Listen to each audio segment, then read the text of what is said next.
So it was like so popular, and the leads fell in love. Everybody knows it. Baby now.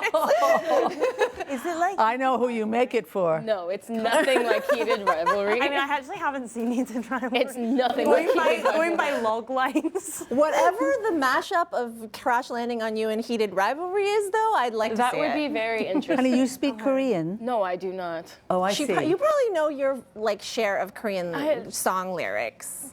Yes, I sing bet what she it sounds does. like. I'll be like, oh, I know that that's I'm sure what you this could sounds pick out like. a few words. Yeah, I Like, could pick out a yeah. couple. I can't speak it. So first of all, welcome home, right, to Thank you. Toronto, Yes. where you filmed this show. Chase, you, I believe, went into the Testaments right after, or shortly after, One Battle After Another. You said that on One Battle After Another, you were like thrown into like the fire. Yeah. And sort of the youngest person on that Yeah. set a lot of the time. But then you came into a show with a community of women. Yeah. What was that experience like? It was honestly like the biggest gift because I had about like a 6-month break between finishing filming One Battle and coming into the Testaments. And I remember my first day, like at the table read and getting to meet everyone. I was like, oh my God, I'm with a group of girls, and a lot of them are also around my age too, which felt really nice because I've not worked with girls that are around my age. And over time, like I really got to create these beautiful friendships with not only Lucy and with Anne, but with the entire rest of the cast and crew. So nice. And it just felt like the biggest gift to be not only surrounded by girls that are around your age, but be surrounded by so many women who, there's so many things that you don't have to explain. And you just kind of get it because you guys are the same. And so it was the biggest gift I could have ever asked for. The girls have said that you're one of the girls. Don't you? I She mean, is a girl. they remind me of this. How lovely is that? But it's true. You are one of the girls. Darling, I'm not. I'm You not. are. Oh, right, I am. I'm going to say yes, I am to that. I want to be one of them because You they are are. the loveliest, most intelligent, respectful, kind listeners. I mean, they're just, it's exceptional, really. Well, Exceptional. that's exactly what you are, though. Exactly. Thank you. Which is why you're one No, of you the see, okay, I'm one of the girls and I love it. Thank you. You've said that you enjoyed observing the Yes. girls on set and also during promotion. What have you learned from them? Do you know Gen Z slang now? No, darling, none of that. But they're very kind to explain things to me. But what I've learned from them is, first of all, they drop into the age they're supposed to be. That's not easy. 14 years old, and what they bring to it is a sense of joy. When they're working, there's joy in the moment, regardless of what the scene is about. They bring that energy to it, and it's really wonderful to watch, and it's a reminder. That's what we're there for, to bring our joy, our work into being. And that's what I see with them, and it's a pleasure. You three are narrators of the series, of this season. So for Daisy, seeing this world through her eyes, we know that there's a newbie situation where she's kind of coming into this academy, let's call it, but also she can be a bit of a spy. Were there any inspirations that you took in order to get into the mindset of such a layered person? Honestly, what really helped was just looking at Daisy as being very much an extension of myself at points, in the sense of Daisy's been thrust in this environment and she's reacting the way that any of us would react. And so I think at points I was like, okay, I don't need to be too imaginative on what it would feel like to be witnessing these horrors, because if I witnessed it, I'd be freaking out just like Daisy is. And so I think that definitely helped a lot. But also just always staying connected to who she was before she got to Toronto. No, before she got to Gilead. Yeah. Because she's from Toronto. Yeah. And that shapes entirely who she is. And yes, she's having to suppress those elements of her personality when she's in Gilead, but they're still present and they're still, you know, boiling under the surface. And so I was always looking for moments to bring that out. That Toronto line the played Toronto. really well at the screening the other. That's where it's going to play well, right? Bruce Miller has said that there is an element of the Testaments that is a little like Mean Girls. What makes, you know, this story about these teenage girls so compelling? I think just the amount of love that they have for each other in a system that doesn't let them have friends. I think that that's something that I think makes them very unique, because you see that Gilead tries to pull them apart, the aunts try to pull them apart, but they still will always gravitate back towards each other. Yeah, I feel like The Testaments highlights how universal the experience of adolescence is, regardless of borders or culture or upbringings, that actually so many of us will go through those milestones, such as, you know, first period, first crush, you know, coming of age, and we can relate to those feelings of what is boiling beneath the surface at that point in our lives, and I think that will connect with audiences. I love to see the sisterhood amongst them, and as Lydia, like, no, stay apart, don't do it. It's too powerful, it's too much to say no to, and it's really a very strong, compelling energy force to watch and to experience. Speaking of the sisterhood, though, I mean, that chemistry with this crew, this sisterhood really pops when you're watching the show, and I know that all of you bonded off set. I talked to Rowan and Matea last week.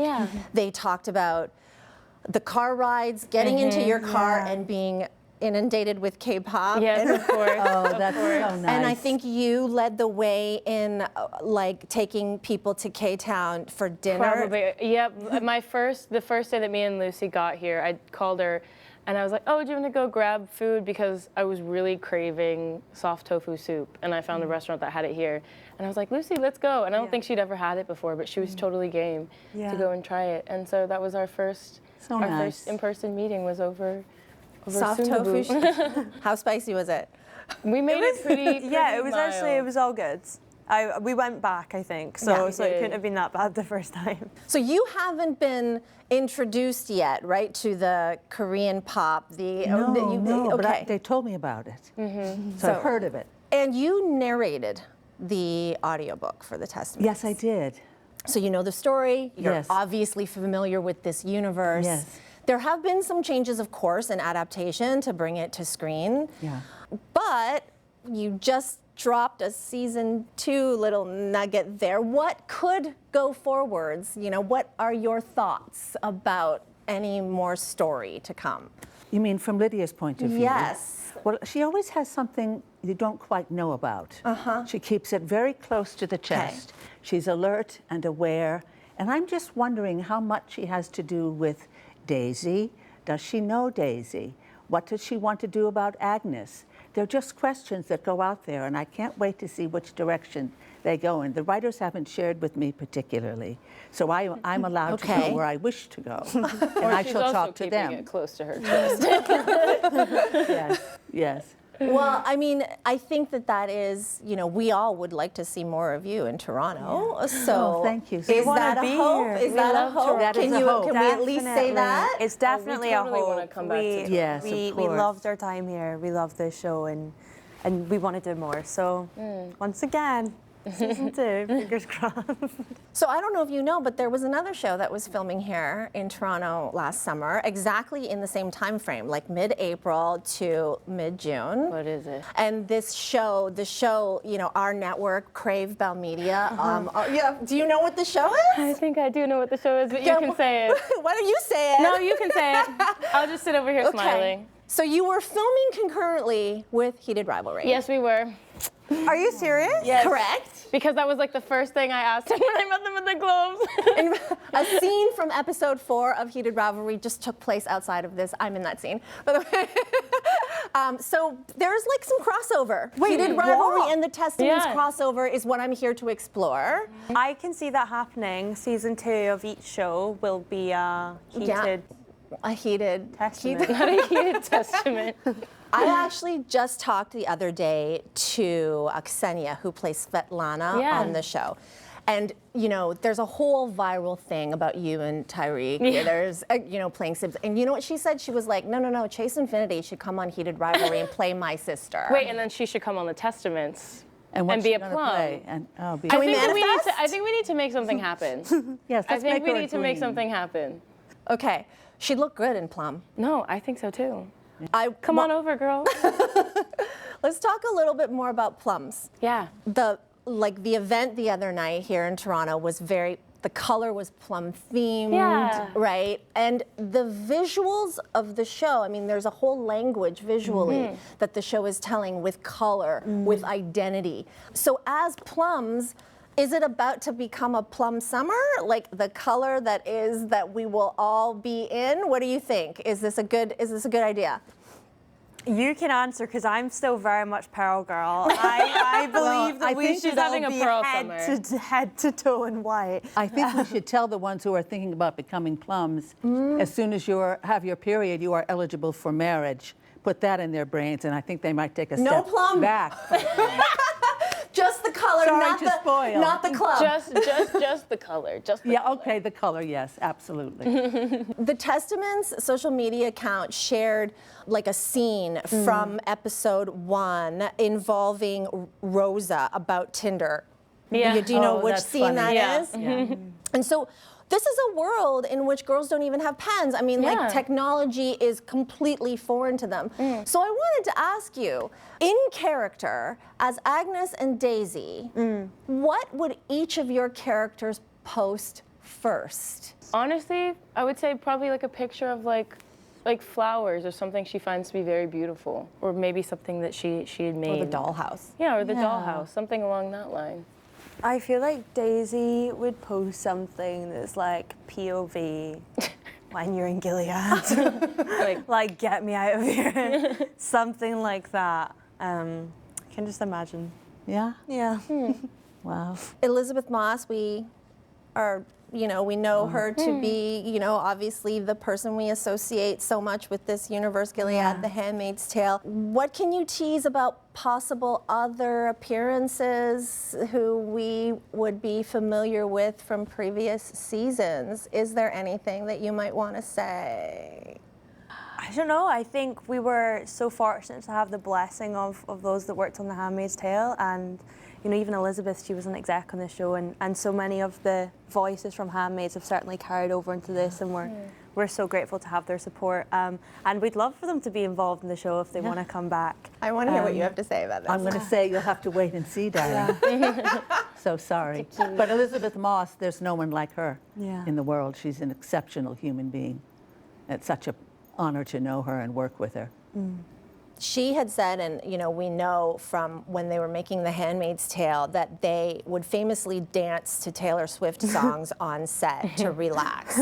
Was there a relaxation thing for all of you? I feel like it depended on who you were talking to. I feel like me and Mateo were always singing. There was a lot that's of so Wicked. nice. Yeah, there was a lot of Wicked. We would sing a lot Yeah. of Wicked. Yeah. There'd be a lot of just like in general dancing around. Yeah. To no music, by the way. Yeah. Like silence. There was a few songs that we made up.